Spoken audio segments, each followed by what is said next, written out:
दोस्तों, क्या कभी आपके शरीर पर छोटा सा निशान या रैश हुआ है जिसे आपने नज़रअंदाज कर दिया हो?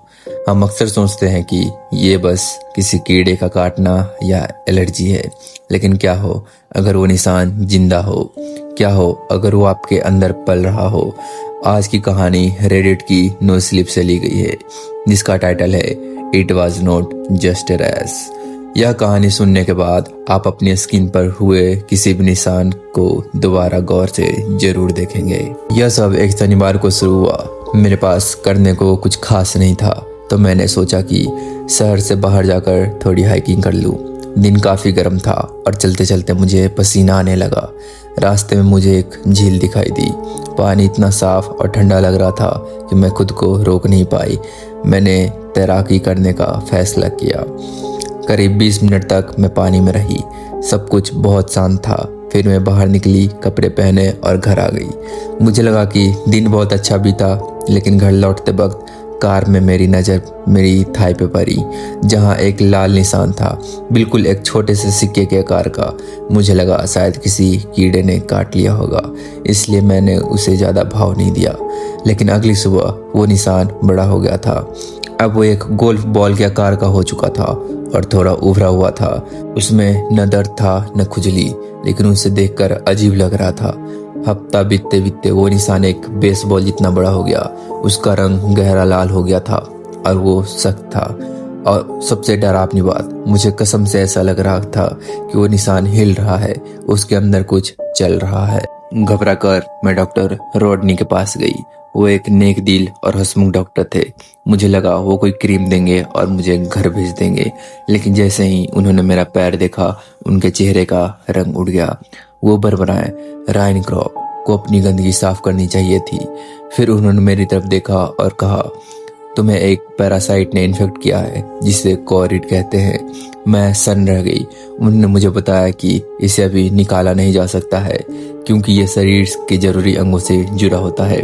अगर इसे छेड़ दिया तो यह जानलेवा हो सकता है। डॉक्टर रॉडनी ने मुझे कुछ अजीब नियम बताए। पहला, अपनी कार में स्विमिंग सूट पैक कर लो। दूसरा, नहाना बिल्कुल मत। तीसरा, पानी के पास भी मत जाना। और सबसे जरूरी चौथा, जब तुम्हें पानी के पास जाने की बहुत तेज तलब लगे, इतनी तेज कि तुम खुद को रोक न पाओ, तो समझ लेना कि वो बाहर आने वाला है। और उस वक्त तुरंत मेरे पास आना, चाहे रात के कितने भी बजे हों। मैं घर आ गई, लेकिन डर मेरे अंदर बैठ गया था। वो चीज मेरे अंदर बड़ी हो रही थी। मुझे अपनी स्किन के नीचे काला सा कुछ रेंगता हुआ दिखाई देने लगा था। कुछ दिनों बाद वो वक्त आ गया। अचानक मुझे पानी की इतनी जबरदस्त प्यास लगी और तलब लगी कि मैं बता नहीं सकती। ऐसा लग रहा था कि अगर मैं अभी पानी में नहीं कूदी तो मैं मर जाऊंगी।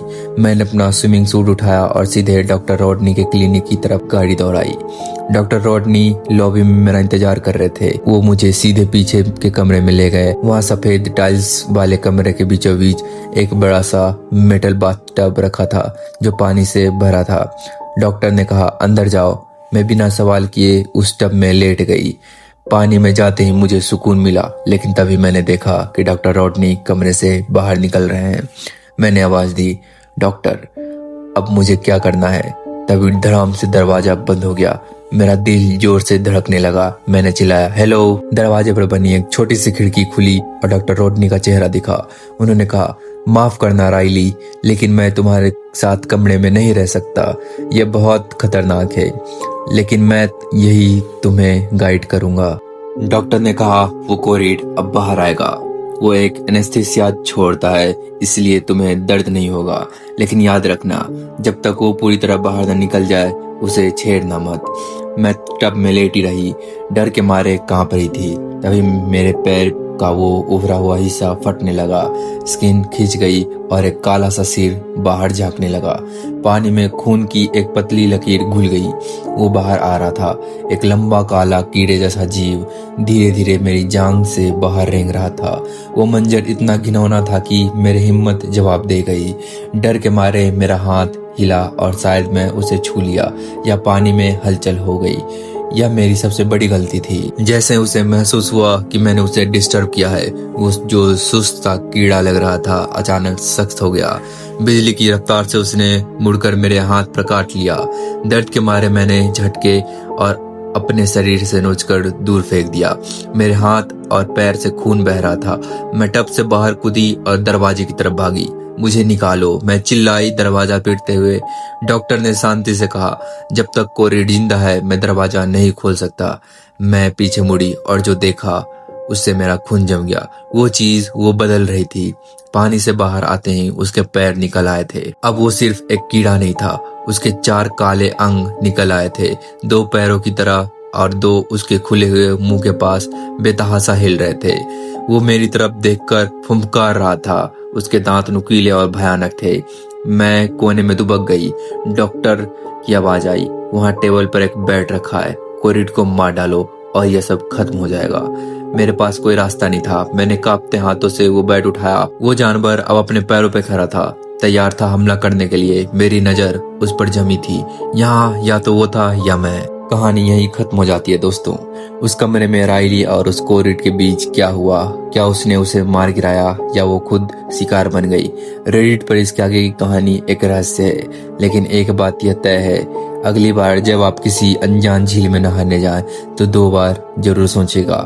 क्या पता पानी के नीचे कोई कोरिड आपका इंतजार कर रहा हो। अगर आपको यह कहानी पसंद आई तो वीडियो को लाइक करें और कमेंट में बताएं उस कमरे में आप होते तो क्या करते। चैनल को सब्सक्राइब करना ना भूलें। मिलते हैं अगली खौफनाक कहानी में, तब तक के लिए सावधान रहें।